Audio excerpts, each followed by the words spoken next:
इस वक्त हमारे साथ है दिल्ली बीजेपी अध्यक्ष वीरेंद्र सचदेवा जी। सर, अब दिल्ली को नया मुख्यमंत्री जल्द मिल सकता है। मीटिंग्स का दौर जो है लगातार चल रहा है। राघव चड्ढा, मनीष सिसोदिया सब अरविंद केजरीवाल के घर पे पहुंचे हुए हैं।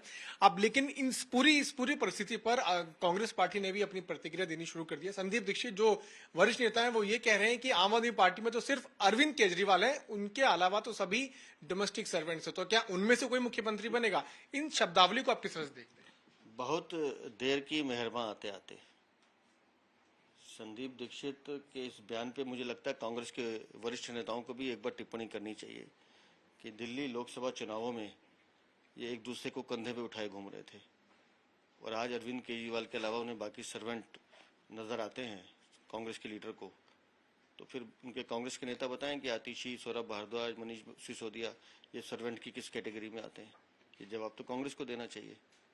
संदीप दीक्षित के बयान का वो समर्थन करते हैं या नहीं करते, क्योंकि सुविधा अनुसार ये लोग अपनी राजनीति करते हैं। कभी एक दूसरे का हाथ पकड़ते हैं तो अब गला काटने को तैयार हैं। और दिल्ली की जनता इन दोनों का चेहरा देख रही है। वो समझती है कि अपने स्वार्थ की राजनीति करने के लिए ये दोनों दल एक दूसरे का हाथ पकड़ते हैं। लोकसभा चुनाव में साथ में लड़े, फिर हरियाणा की बात आई, वहां पे बात नहीं बनी, लेकिन अब इस तरह के शब्दों का इस्तेमाल जो कांग्रेस के द्वारा किया जा रहा है। इसलिए मैंने कहा ना कि ये तो निर्णय कांग्रेस के शीर्ष नेतृत्व को करना है कि वो संदीप दीक्षित के बयान के साथ खड़ी है कि नहीं खड़ी। मुख्यमंत्री कौन बनेगा हमें फर्क नहीं पड़ता, क्योंकि अलीबाबा की टीम में 40 चोर हैं, एक हटेगा दूसरा बनेगा, सब भ्रष्टाचारी हैं। लेकिन दिल्ली में हाथ मिलाते हैं, हरियाणा में गला काट रहे हैं, फिर विधानसभा चुनावों के लिए एक दूसरे पर तंज कस रहे हैं। और कोई बड़ी बात नहीं है कि कल फिर दोनों हाथ मिला लें। तो इन दोनों की आइडियोलॉजी कुछ नहीं है, ये दोनों सिर्फ अपने अपने स्वार्थ की राजनीति करते हैं। अग्नि परीक्षा से गुजरेंगे, इस तरह की बात भी अरविंद केजरीवाल कह रहे हैं क्या? मैं अरविंद केजरीवाल को चुनौती देता हूँ कि अपने घर से अग्नि परीक्षा शुरू करें। अपने घर से शुरू करें, जिस राजमहल में वो रहते हैं उसके दरवाजे खोलें और दिल्ली की जनता को बुलाएं।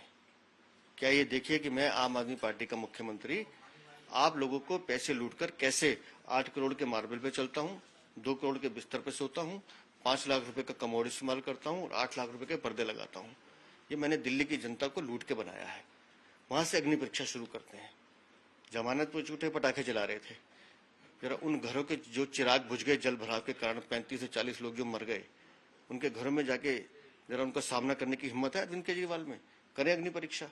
किराड़ी में जो छोटे छोटे बच्चे पानी में डूब के मर गए, है उनके घर में जाने की हिम्मत? शराब के नशे में पूरे यूथ को आपने धकेल दिया। कौन सा मुख्यमंत्री एक बोतल के साथ दूसरी बोतल फ्री देता है?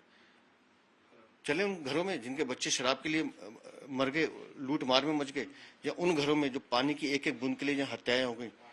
आपने पानी को व्यवसाय बना दिया। तो अरविंद केजरीवाल, अग्नि परीक्षा का मतलब है सत्य का सामना करना। तो अपने घर से सत्य का सामना शुरू करो। से बात करेंगे तो संदीप दीक्षित के द्वारा दिए गए बयान पर कांग्रेस पार्टी को अपना मत अब साफ कर देना चाहिए, ऐसा कहना है दिल्ली के भाजपा अध्यक्ष वीरेंद्र सचदेवा का। दिल्ली से कैमरामैन जगन्नाथ का, मैं पीयूष मिश्रा।